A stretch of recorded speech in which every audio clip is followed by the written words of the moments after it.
Hey guys, how's it going? It's Danilo from the King Realty Group. Hope you're having a great day. Thank you so much for joining us once again. We're in May 2020, so we're reviewing April 2020 and how it compares to April 2019. In addition to that, though, guys, one of the most common questions we get as real estate agents is how is the market? But even more so now, over this last month, we've been asked that question from everyone and from every corner. And I think it's just because of what's going on in the world right now, everyone wants to see what's going on in their little world, and they want to know the value of their home, for example, and they want to know what's going on in the GTA market. So this is actually great because this is what we do every single month anyways, and we're going to take a look at these numbers, and we're also going to take a look at what we are actually seeing on the ground in the field, which is a very different perspective than what the general public might be seeing. Okay, and don't get scared by all these news articles, guys, with the 67% drop in sales. That doesn't mean the prices are being affected. More of that on this video. Okay.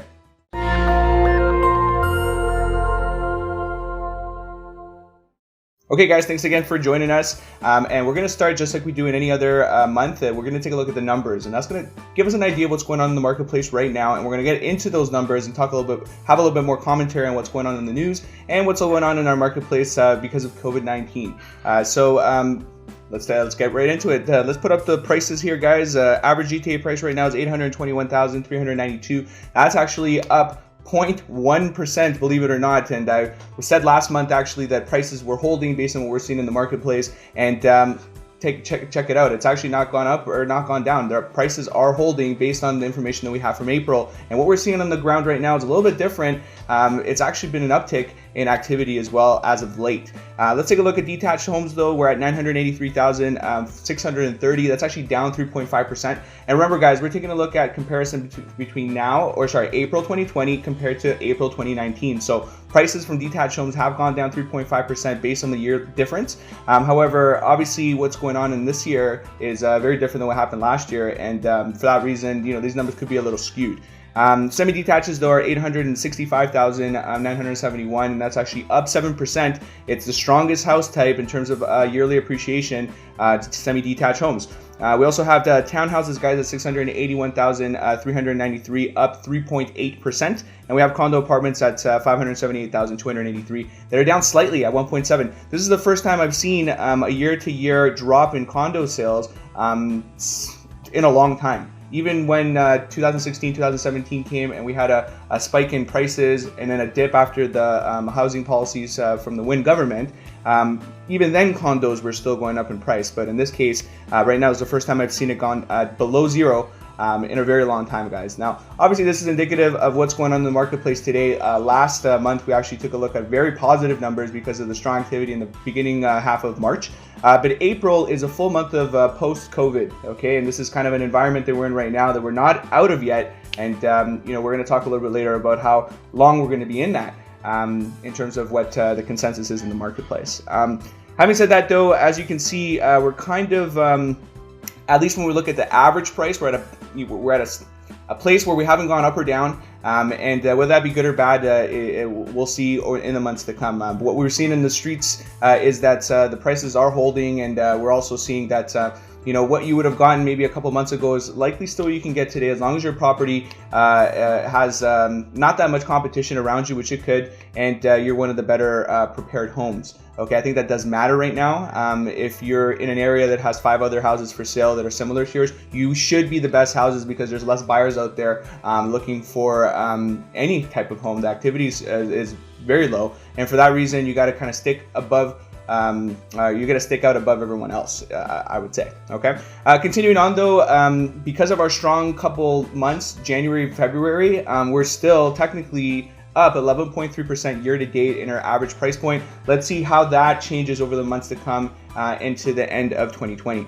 Sales, guys, is where we realized the biggest drop. Yeah, it was the biggest drop in the numbers that we're reviewing today. So we have 2,975 sales, and that's down 67% from April 2019. But obviously, this happened for a reason. We're in an environment where our government is asking us to stay home. They're asking us to social distance between people for obviously all the right reasons, and inherently that has affected our ability to do our job, ability to actually go view homes. And so for that reason, a lot of buyers have been put on the sidelines because of them wanting to be safe and maybe just putting their plans on hold. And activity has definitely dropped, and you can see that in the sales here, down by 67%. However, that is something that I'm going to actually relate to. I'm going to connect that number to our new listing as well, which has also dropped 64%. And it's interesting how the fact that they've dropped at a similar rate has actually caused our marketplace to kind of stay in a balanced market. And so we're actually going to see that now in the months of inventory, which actually gives us our kind of tracks our marketplace in terms of it being in a seller's or a buyer's market or balanced market. And you're going to see in these numbers right now that we've kind of downgraded from a seller's market to a balanced market here in the GTA, which is not a bad thing at the end of the day. So in Toronto, guys, we have 3.35 months of inventory, or 30% sales to active listing ratio. Durham, we have it at 2.31% months of inventory. Again, 43% sales to active listing ratio. Guys, these numbers are in that buyer to balance market range. I would say more so balanced than anything, which is interesting to see. Kind of that's the impact that we've had so far, is that we've kind of downgraded from a hot, heated seller's market into a balanced market. It's actually a good thing, I think, that we're getting that we were in such a heated market in the first couple of months, because it's kind of softened the blow of what the virus has done to at least the real estate market here in Canada. Peel region, guys, if I didn't say that already, it's 3.61 months of inventory at 28% sales to active listing ratio. And York region, unfortunately, back to where you guys were about a year ago at 5.2 months of inventory, 19% sales to active listing ratio. And we see that if we're under 35% sales to active listing ratio, we're more so in a buyer's market in York region. And yeah, I mean, they're pricier homes. And we're going to talk about the fact that most sales and most activity is concentrated in mid to lower end pricing. And the higher end stuff is kind of that discretionary purchase. Not everybody has funds to be able to purchase high end homes. Those are the ones that are actually not moving as much. Okay.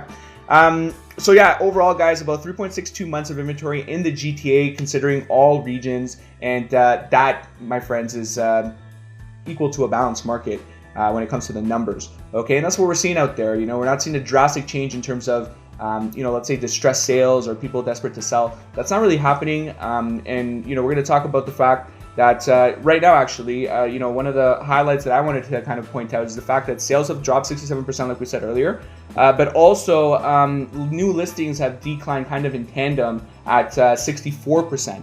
And that drop, those two numbers dropping at the same time has actually kind of helped.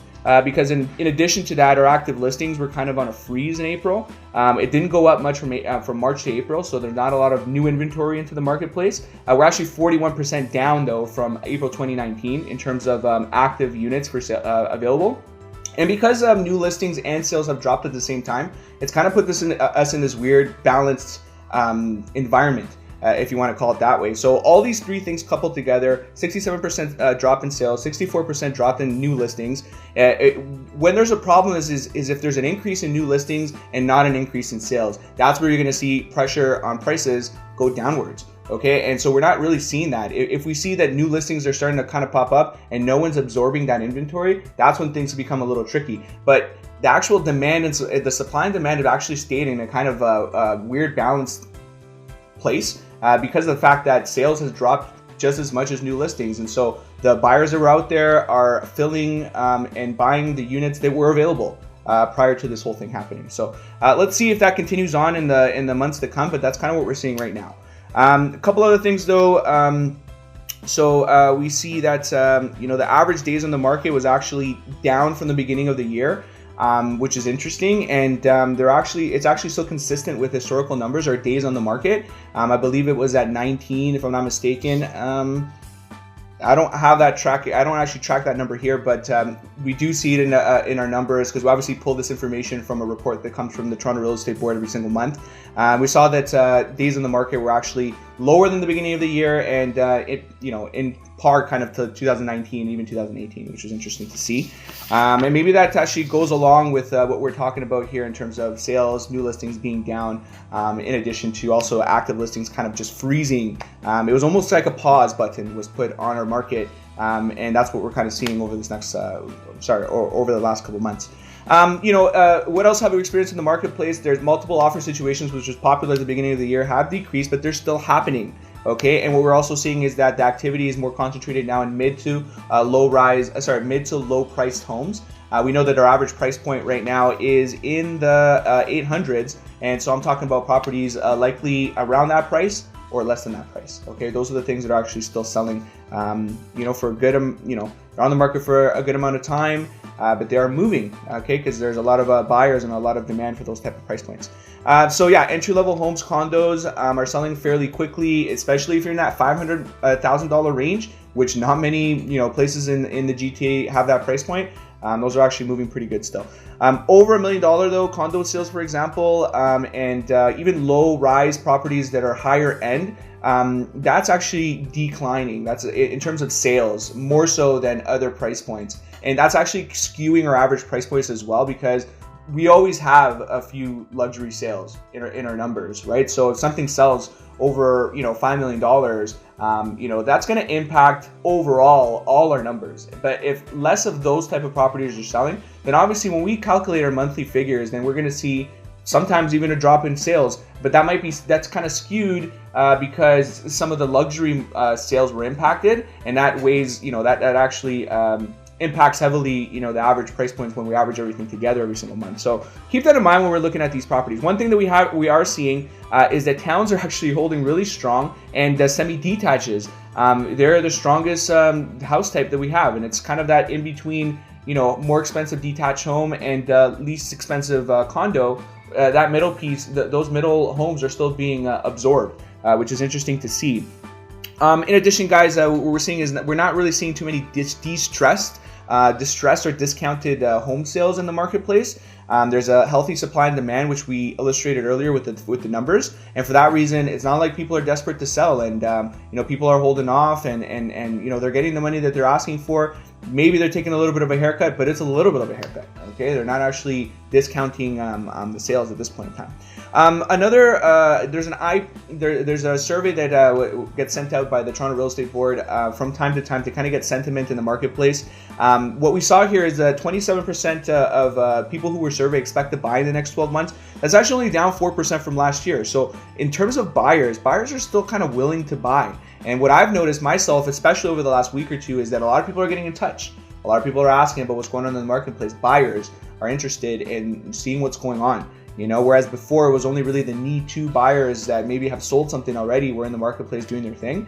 It looks like now other buyers are getting a little interested. When it comes to listings though, we're actually seeing that's a little bit of a drop. We have 17% of people were expected to list in the next 12 months, and that's actually down by 15% compared to last year. So if that happens though, if we have more buyers than listings, what happens there? It was what we're experiencing in January and February. We have more demand than the supply, and if that's what happens coming out of this, hey, look, we're gonna have a heated market still.